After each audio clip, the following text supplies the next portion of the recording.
Hello students, today I'll teach you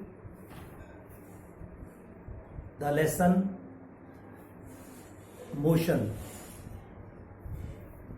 This is the first chapter of physics. First of all, there is question made in our mind, what is physics? Physics. It is a branch of science. It is a branch of science in which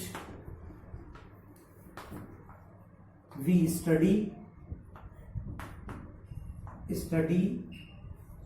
the physical quantities,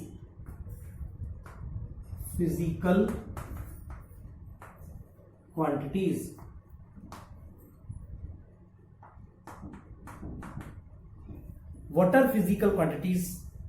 बेटा physical quantities वो होती हैं जिन्हें हम किसी instrument से major करते हैं, like speed,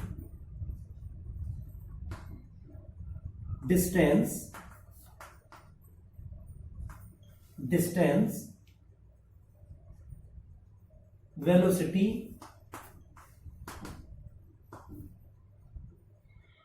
etc. These physical quantities are of two types. Physical quantities are of two types.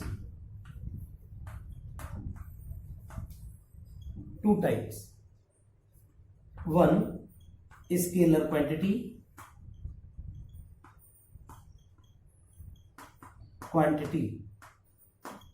and two, vector quantity.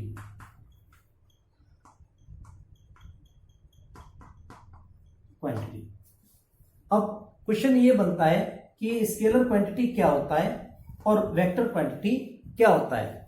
What is scalar quantity? The scalar quantity is that in which magnitude is given, only magnitude is given. इसमें आता है बेटा only magnitude.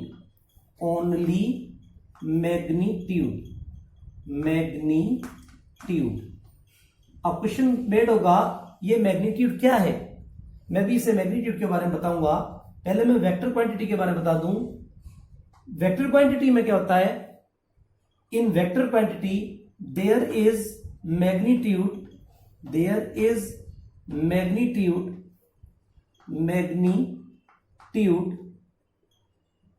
as well as direction.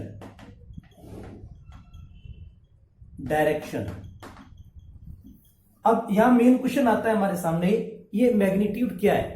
बेटा जैसा कि मैंने आपको पहले बताया, फिजिकल क्वांटिटीज किसी इंस्ट्रूमेंट से मेजर की जाती हैं, सबसे पहला पॉइंट. अच्छा, अभी हम बात करते हैं मैग्नीट्यूड के बारे में. ये मैग्नीट्यूड क्या है? मैग्नीट्यूड का मतलब होता है साइज. आप लोग इसको समझ सकते हैं, साइज. एक तरीके से इजीली हम समझ सकते हैं मैग्नीट्यूड का मतलब होता है साइज. अब हम लोग इसे कैसे फाइंड आउट करते हैं, इसके बारे में मैं आपको क्लियर करता हूं. जैसे मैग्नीट्यूड में मेनली दो चीजें होती हैं बेटा. मैग्नीट्यूड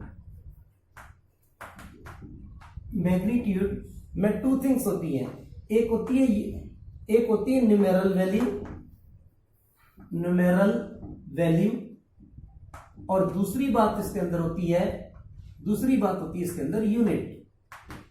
फॉर एग्जांपल अभी हम देखते हैं कि जैसे हमें डिस्टेंस फाइंड करना है, तो डिस्टेंस में फाइंड करने से न्यूमेरल वैल्यू हो गई 5 और यूनिट हो गई हमारे पास मीटर. तो मीटर यूनिट भी हो गई, ये हो गई हमारे पास डिस्टेंस. तो डिस्टेंस में ये क्या मिल गया हमको? मैग्नीट्यूड मिल गया. सपोज करिए हम टाइम देखते हैं. अगर टाइम को देखते हैं तो बोलता हमने 4 आवर्स. अब 4 आवर्स यानी टाइम बता रहा है हमको कि 4 आवर्स. किसने बताया? एक इंस्ट्रूमेंट. इसका इंस्ट्रूमेंट कौन सा था? इसका इंस्ट्रूमेंट था एक क्लॉक. क्लॉक ने हमें बताया 4 और आवर्स हो गई, आवर्स क्या हो गया, यूनिट हो गई, 4 क्या हो गया, न्यूमेरल वैल्यू हो गई। डिस्टेंस 5, डिस्टेंस किससे मेजर करते हैं बेटा, डिस्टेंस मेजर करते हैं स्केल से, मीटर से, या फिर हम लोग मेजरिंग टेप से कर सकते हैं। इस तरीके से अगर हमें स्पीड बतानी है तो स्पीड भी अगर हम बताएंगे तो बोलेंगे 10 मीटर पर सेकेंड। अब ये 10 न्यूमेरल वैल्यू हो गई और यूनिट हो गई हमारे पास मीटर पर सेकेंड। तो न्यूमेरल वैल्यू की स्पीड को किससे मेजर करेंगे, स्पीडोमीटर से। So that's why all these are called physical quantities, they have magnitude only. If there will be direction also given, अगर डायरेक्शन भी दिया हुआ है तो हम लोग उसको बोलेंगे वो वेक्टर क्वांटिटी है। नाउ अभी हम डिस्टेंस के बारे में बात करते हैं। डिस्टेंस बोला 5 मीटर, क्या हमको कोई डायरेक्शन दे रखा है कि भाई साउथ में अगर हमने 5 मीटर लिया, साउथ में लिया, तो क्या नॉर्थ में वो 5 नहीं है, हमने स्केल से मेजर कर दिया। हम लोग कॉपी को कभी ऐसे भी घुमा सकते हैं, कभी ऐसे भी घुमा सकते हैं, चेंज कर सकते हैं हम लोग। कभी कॉपी का डायरेक्शन हम नॉर्थ में कर दें, कभी हम साउथ में कर दें, लेकिन डिस्टेंस तो कितनी रहेगी, ओनली 5 ही रहेगी। So here only magnitude is given, direction is not given, so it is scalar quantity. Next point, अब बात आती है टाइम। टाइम है 4 आवर्स। अभी हमने कोई काम किया, 4 आवर्स तक हम काम करते रहे, तो हमने बोला कि 4 आवर्स काम हुआ। ऐसा तो नहीं है छत पे जाएं तो वो 4 आवर्स नहीं होंगे, अगर हम नीचे रहें तो वो 4 आवर्स होंगे, ऐसा तो कुछ नहीं हो सकता है। तो 4 आवर्स सिर्फ मैग्नीट्यूड है, टाइम डायरेक्शन नहीं है कि नॉर्थ में देखेंगे तो वहां 3 आवर्स हो जाएंगे, क्या वो नहीं, 4 आवर्स तो 4 आवर्स ही रहेंगे। सो that's why it is scalar quantity. Same that, इसी तरीके से स्पीड भी है। गाड़ी चल रही है, हम लोग मोटर बाइक चला रहे हैं, मोटर बाइक 10 मीटर पर सेकंड की स्पीड से चला रहे हैं, किसी भी स्पीड से चला रहे हैं, तो वो एक ही स्पीड रहेगी। It's clear. नाउ अब बात करते हैं हम लोग वेक्टर क्वांटिटीज के बारे में। अगर हम लोग बात करते हैं से तो डिस्प्लेसमेंट के बारे में बात करते हैं, डिस्प्लेसमेंट के बारे में बात करते हैं। डिस्प्लेसमेंट, मैं ये आपको डिस्टेंस और डिस्प्लेसमेंट आगे बताऊंगा मोशन के चैप्टर में। मोशन का चैप्टर ये हम स्टार्ट कर रहे हैं, मैं कुछ कॉमन बातें आपको बता रहा हूं। डिस्प्लेसमेंट, डिस्प्लेसमेंट में क्या होता है कि डायरेक्शन भी होता है, मैग्नीट्यूड भी होती है। जैसे बोला 5 मीटर इन नॉर्थ डायरेक्शन, नॉर्थ डायरेक्शन, तो डायरेक्शन अगर दिया है तो हम वो उसको बोलेंगे ये वेक्टर क्वांटिटी, डायरेक्शन। अभी मैं समझ सकता हूं कि आप लोगों को स्केलर क्वांटिटी और वेक्टर क्वांटिटी दोनों पता चल गई। व्हाट, अभी हमसे कोई डिफाइन करने के लिए बोलता है what is scalar quantity, then we say in scalar quantities are those quantities in which only magnitude is given. Magnitude means size. In magnitude there is 2 things, one is numeral value and another is unit. And what are vector quantities? If there is magnitude as well as direction is given, then we say that is vector quantity. It's clear? अब हम आपको बात करते हैं chapter main, motion हमें पढ़ाना है। What is motion? बेटा अब हम लोग मोशन पर पॉइंट पर आते हैं। मोशन क्या है? एक कॉमन सा पॉइंट है मोशन। कोई भी बॉडी अगर मूविंग कर रही है तो हम उसको बोलेंगे मोशन, पर लेकिन हमें कैसे पता चलेगा कि वो मोशन कर भी रही है कि नहीं कर रही? देखो यहां पर एक पॉइंट है, मैं एक छोटा सा एक एग्जांपल देना चाहूंगा, उससे आप लोगों के बहुत अच्छी तरह समझ में आएगा। जैसे मेरे पास ए पॉइंट पर कोई बॉडी है, पॉइंट ए बना दिया, फिर मेरे पास एक बी पॉइंट पर बॉडी है। अगर ये बॉडी सपोज मेरे पास एक कार है, टॉय कार बना देता है हम लोग, टॉय कार है, अभी ये टॉय कार ए पोजीशन पर है। थोड़ी देर के बाद इस टॉय कार को मैं देखता हूं, ये टॉय कार कहां पहुंच जाती है? बी पोजीशन पर। यानी क्या मिला, अगर मोशन में हम लोग देखें तो बॉडी चेंजेस इट्स पोजीशन। पहले वो कौन सी पोजीशन पर थी? ए पोजीशन पर। बॉडी ने अपनी पोजीशन को क्या किया? चेंज किया। बॉडी ने क्या करा? अपनी पोजीशन को चेंज किया। तो हम बोलेंगे when the body changes its position then the body is said to be in motion. इसको लिख लेते हैं बेटा, द बॉडी, बॉडी लिख सकते हैं या ऑब्जेक्ट भी लिख सकते हैं, द ऑब्जेक्ट या फिर body, the body changes its position,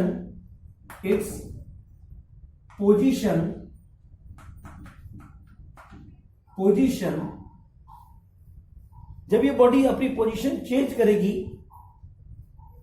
ठीक है, रेस्पेक्ट टू टाइम, अब ये बॉडी ने अपनी पोजीशन को चेंज किया।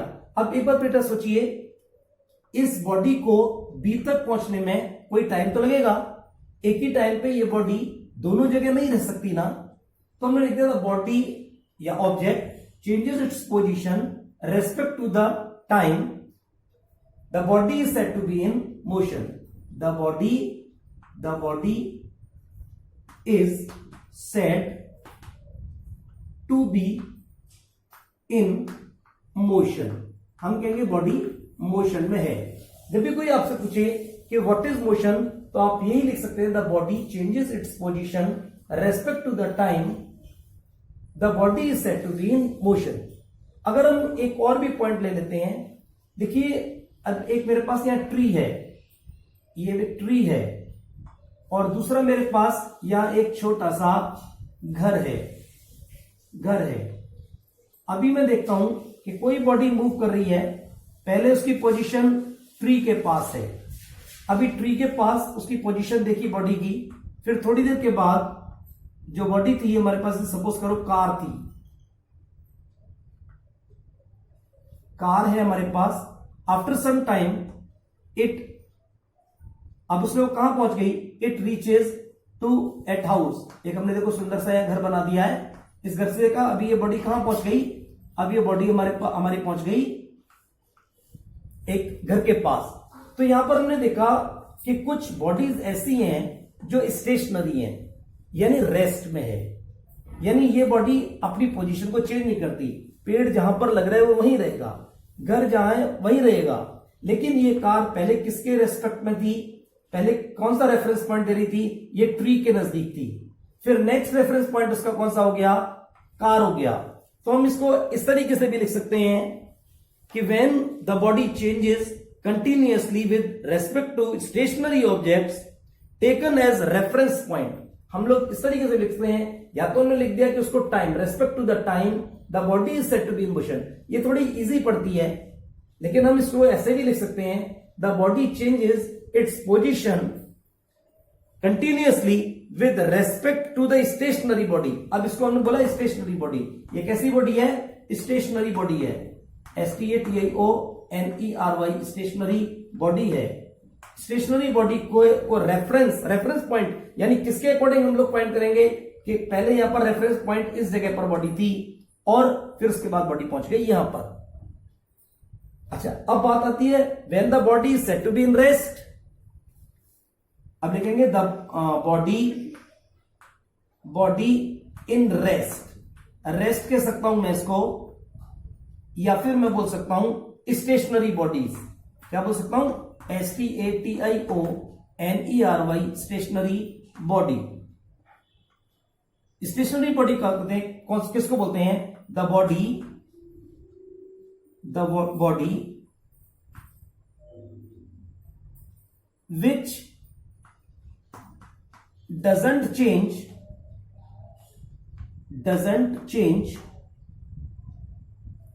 its position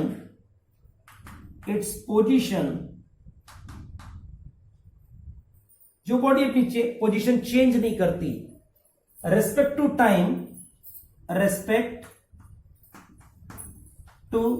time is said to be in rest, उससे हम लोग रेस्ट में कहेंगे, वो बॉडी रेस्ट में बोली जाएगी। फॉर एग्जाम्पल हम बोल सकते हैं ट्री, अभी हमने देखा ये ट्री किसी जगह पर है, वो ट्री आफ्टर सम टाइम हम लोग देखेंगे, 1 घंटे के बाद भी देखेंगे तब भी वही मिलेगा, तो हमने देखा कि वो अपनी पोजीशन को चेंज नहीं कर रहा है। तो the body which doesn't change its position respect to time is said to be in rest. Now I think आप लोग समझ गए होंगे अच्छी तरीके से what is motion and what whenever body doesn't change its position said to be in rest. आपको motion के बारे में पॉइंट क्लियर हुआ होगा। अच्छा एक बात बताइए, क्या कभी कोई बॉडी रेस्ट में भी रह सकती है और मोशन में भी रह सकती है? क्या ऐसा पॉसिबल है? शायद आप लोग सोच रहे होंगे नहीं, लेकिन आज मैं आपको बताता हूं ऐसा भी हो सकता है। वी सपोज हम जा रहे हैं, स्कूल जा रहे हैं बस में बैठकर। अब बस में बैठ के जा रहे हैं, मैं भी बैठा हूं और आप भी बैठे हैं। आप जब मुझे देखेंगे तो आप कहेंगे सर इज इन रेस्ट, क्योंकि वो बस में अंदर बैठे हुए हैं। एंड मैं आपको बोलूंगा the student is also in rest, but the person who are standing outside the bus and bus is moving, अब वो लोग क्या बोलेंगे कि the students the school bus is in motion and the person who are sitting in the bus, जो bus में बैठे हुए हैं, they are also in motion. हम सब लोग मोशन में। तो बाहर खड़े हुए वाले लोगों के लिए हम लोग मोशन में हैं और बस के अंदर हम लोग देख रहे हैं, तो हम बोलेंगे कि हम रेस्ट में हैं। It's okay. अच्छा एक और बात मैं बोलूंगा कि किसी भी बॉडी को ये आइडेंटिफाई करने के लिए अगर हमें ये फाइंड करना है कि बॉडी मोशन में है या नहीं, तो दो तरीके से मोशन होते हैं। एक फास्ट मूविंग बॉडीज होती हैं और एक स्लो मूविंग बॉडीज होती हैं। बोलते हैं हम लोग fast moving bodies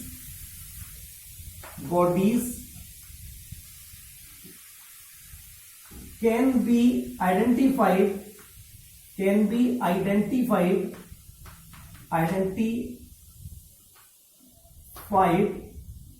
easily that they are in motion, वो बॉडीज मोशन में है।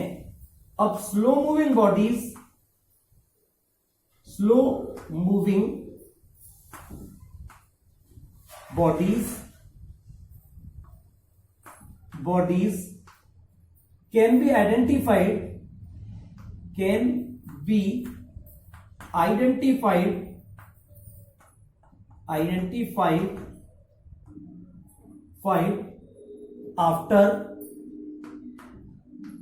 after some time। मैं इसका एक एग्जांपल दे देता हूं बेटा। जैसे कि हमारे पास क्लॉक में, घड़ी में हम लोग देखते हैं कि 3 हैंड्स होते हैं, 3 हैंड्स होते हैं। एक आवर हैंड होता है, एक मिनट हैंड होता है और एक सेकंड हैंड। जो रेड वाली निडल होती है ना, हम उसको सेकंड हैंड बोलते हैं। अब सेकंड हैंड बहुत तेजी से चलती है, वेरी फास्ट चलती है, फास्ट मूविंग है, and we can identified it that it is in motion. हम फटाफट से बता देते हैं कि ये मोशन में है। लेकिन आवर हैंड को हम देखते हैं तो आवर हैंड को 1 घंटा लगता है एक नंबर से दूसरे नंबर तक पहुंचने में। फॉर एग्जाम्पल 3 o'clock हो रहे हैं, जब पूरा मिनट हैंड पूरा राउंड लगा देगा तब जाके आवर हैंड 3 नंबर से 4 नंबर, ये नंबर्स जो क्लॉक के अंदर हैं वो सभी स्टेशनरी बॉडीज हैं। और ये तीनों हैंड्स जो हैं, 3 हैंड्स हैं, वो 3 हैंड्स कैसे हैं? वो मोशन में है। तो आवर हैंड को हम थोड़ी देर बाद फाइंड आउट कर पाएंगे कि ये मोशन में है, और सेकेंड हैंड को हम इजीली आइडेंटिफाई कर पाएंगे that it is in motion. It's clear. Next topic बेटा मैं आपको पढ़ाऊंगा distance and displacement. Distance and displacement. अब व्हाट इज डिस्टेंस और व्हाट इज डिस्प्लेसमेंट, यहां पर पॉइंट आता है। सबसे पहले मैं बताऊंगा डिस्टेंस। What is distance? जब भी कोई हमसे पूछे डिस्टेंस क्या है, तो हम बोलते हैं इसमें हमको 3 बातें याद रखनी है। क्या याद रखनी है? Length of path. कौन सा पॉइंट याद रखना है? LENGTH, length of path. बस बेटा इसके आगे लगा देना है आपको टोटल। क्या लगा देना है? Total length of path covered by a body is called distance. इसे हम लोग बोलेंगे डिस्टेंस. That's clear. अब डिस्प्लेसमेंट की बात करेंगे हम. पहले हमने बात करी डिस्टेंस की. फॉर एग्जाम्पल मैं यहां पर बात करता हूं, एक बॉडी ए पॉइंट पर है, 4 मीटर में मूव करती है, 4 मीटर मूव करती है, फिर बी पॉइंट पर पहुंचती है, फिर यहां से सी पॉइंट पर पहुंचती है, ये 3 मीटर मूव करती है. अब हम इसका देखेंगे डिस्टेंस कितना ट्रेवल हुआ. तो डिस्टेंस ट्रेवल हुआ कितना हुआ, 4 प्लस 3 इक्वल्स टू 7 मीटर. ये डिस्टेंस ट्रेवल हुआ. एसआई यूनिट क्या होती है डिस्टेंस की, SI unit of distance is meter. अब यहां आपके सामने दिमाग में आ रहा होगा कि ये एसआई यूनिट क्या चीज है. बेटा इसको हम लोग बोलते हैं स्टैंडर्ड इंटरनेशनल यूनिट सिस्टम. मैं आप कुछ सिस्टम्स के बारे में बात बताऊंगा आपको. पहले मैं थोड़ा डिस्प्लेसमेंट के बारे में बता दूं, उसके बाद, पर अभी डिस्टेंस का पॉइंट क्लियर नहीं हुआ है. अभी मैं थोड़ी देर पहले आपको बताया था 2 तरीके की क्वांटिटीज होती हैं. कौन सी, एक स्केलर और एक वेक्टर. अब यहां पर मेजरमेंट तो दे रखा है, मैग्नीट्यूड तो दे रखा है, क्या डायरेक्शन हमको दे रखा है, नो. डिस्टेंस मेजर करने में कोई डायरेक्शन नहीं होता. तो इसका मतलब ये कौन सी क्वांटिटी होगी, बोलेंगे distance is a scalar quantity. कौन सी क्वांटिटी बोली जाएगी, स्केलर क्वांटिटी बोली जाएगी. नेक्स्ट पॉइंट आता है डिस्प्लेसमेंट.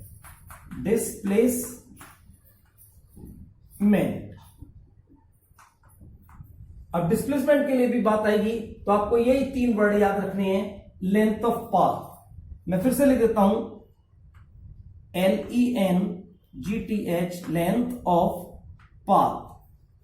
लेकिन अब की बार क्या लिखूंगा मैं, यहां लिखूंगा लेंथ ऑफ पाथ तो है द शॉर्टेस्ट, क्या लिख दूंगा, the shortest, SHORTEST, shortest length of path covered by body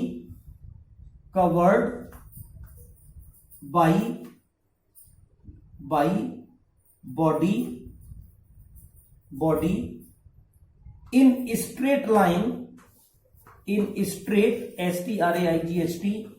straight line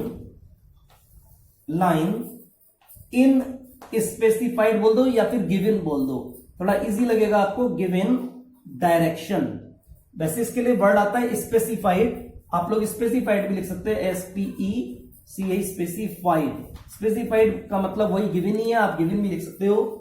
तो the shortest length of path covered by body in straight line in given direction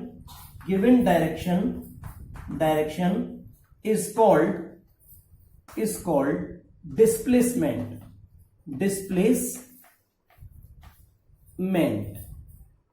अभी हम लोग देखो मेजर करते हैं, जैसे यहां से भी बॉडी ए से बी पहुंची थी, फिर बी से सी गई थी, लेकिन अभी हमें क्या है, यहां डिस्टेंस निकाला तो हमने टोटल लेंथ को मेजर कर लिया. अभी हम शॉर्टेस्ट लेंथ ऑफ पाथ को मेजर करना है, शॉर्टेस्ट लेंथ ऑफ पाथ को मेजर करना है. यानी हमारे पास है ए पॉइंट और सी पॉइंट, हम लोग बोल सकते हैं shortest length of path covered by body in straight line. बेटा इस स्ट्रेट लाइन की जगह आप ये भी लिख सकते हो, from initial to final position. इसे थोड़ा सा मैं चेंज भी कर सकता हूं, यहां पर चेंज भी कर सकता हूं, from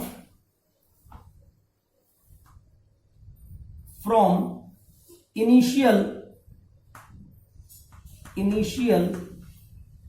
to final position, point भी लिख सकता हूं, final point in given direction, या फिर पहले वाला पॉइंट भी लिख सकता हूं मैं, bye the body, shortest line था ये ना, स्ट्रेट लाइन, ये भी लिख सकता हूं. दोनों बातें, पर मेन पॉइंट है इनिशियल. अब आपके दिमाग में आ रहा होगा इनिशियल क्या है और फाइनल क्या है. इनिशियल जहां से स्टार्ट करा, the beginning point is called initial, and and point जो है उसको हम लोग बोलेंगे फाइनल। तो हम बोल सकते हैं इसको इनिशियल टू फाइनल पोजीशन या फिर पॉइंट भी बोल सकते हैं। मेरे पास थोड़ा स्पेस कम था इसलिए मैंने पॉइंट लिख दिया। ठीक है, हम लोगों को थोड़ा काटपीट ज्यादा नहीं करनी चाहिए, अदरवाइज टीचर को पता चल जाती है कि बच्चे ने कहां गलती करी। ठीक है, तो पॉइंट और पोजीशन में कोई फर्क नहीं है, आप ये भी लिख सकते हैं। तो अब यहां से लेके यहां तक का मेजरमेंट देखेंगे हम, कितना मेजरमेंट आ गया। अब हमारे पास यहाँ दो तरीके हैं बेटा फाइंड करने के लिए। एक तो हम इसको मेजर कर लें, लेकिन मेजर करना बहुत मुश्किल है। ये 4 मीटर तो एग्जैक्टली होगा नहीं, ये हमने स्केल मान के करा होगा। एक और हमारे पास तरीका है, जस्ट 90 डिग्री पर मूव किया है, तो अभी हम डिस्प्लेसमेंट निकालेंगे। तो पाइथागोरस डिस्प्लेसमेंट निकालेंगे। डिस्प्लेसमेंट तो कौन सी पोजीशन आएगी, A to C. A initial position है और सी कौन सा पॉइंट है, फाइनल पॉइंट है। तो ये हम डिस्प्लेसमेंट जब निकालेंगे तो इसमें एसी की वैल्यू फाइंड करनी होगी। वो पाइथागोरस थ्योरम से हम लोग इजीली निकाल सकते हैं। कौन सा वाला तरीका है, आप लोग जानते हैं, AC स्क्वायर यानी हाइपोटेनियस का square equals to AB square plus BC square. आप लोगों ने शायद 8th क्लास में ये पढ़ रखा होगा। इसे हम लोग बोलते हैं पाइथागोरस थ्योरम। पाइथागोरस थ्योरम से हमने फाइंड करा। यहां वैल्यू हो गई, AB का वैल्यू कितना है, 4 का स्क्वायर हो जाएगा प्लस 3 का स्क्वायर, ये बनेगा 16 और 3 9, इसका 9 बन जाएगा। 16 और 9 कितना हो जाएगा, 25 हो जाएगा। तो AC इक्वल्स टू आ जाएगा √25, और 25 की वैल्यू कितनी होती है बेटा, √25 की वैल्यू होती है 5। ये 5 मीटर, कितने वैल्यू आएगी ये, 5 मीटर। तो ये this is the shortest length of path है covered by the body from initial to final position in given direction में है, ये is called displacement. Shortest distance आपको बता दिया मैंने।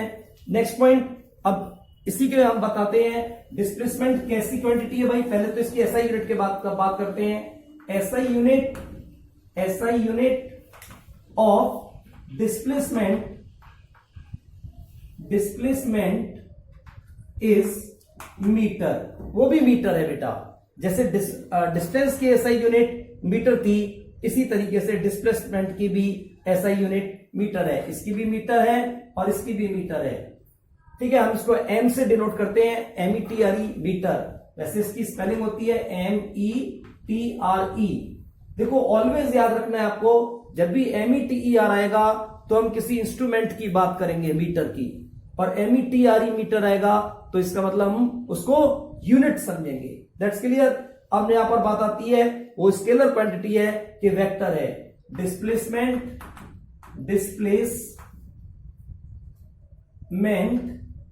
Is a vector quantity. ये कौन सी क्वांटिटी है, वेक्टर क्वांटिटी है। कौन सी क्वांटिटी है डिस्प्लेसमेंट बेटा, वेक्टर। क्यों है भाई वेक्टर, क्योंकि इसका एक इनिशियल पोजीशन है और एक फाइनल पोजीशन है। एक गिवन डायरेक्शन में इसको जाना है, टोटल लेंथ ऑफ पाथ इसमें मेजर नहीं करना होता है। That's clear. So it has magnitude as well as direction, so the displacement is vector quantity. It's okay. Okay bye. आगे हम नेक्स्ट वीडियो में बताएंगे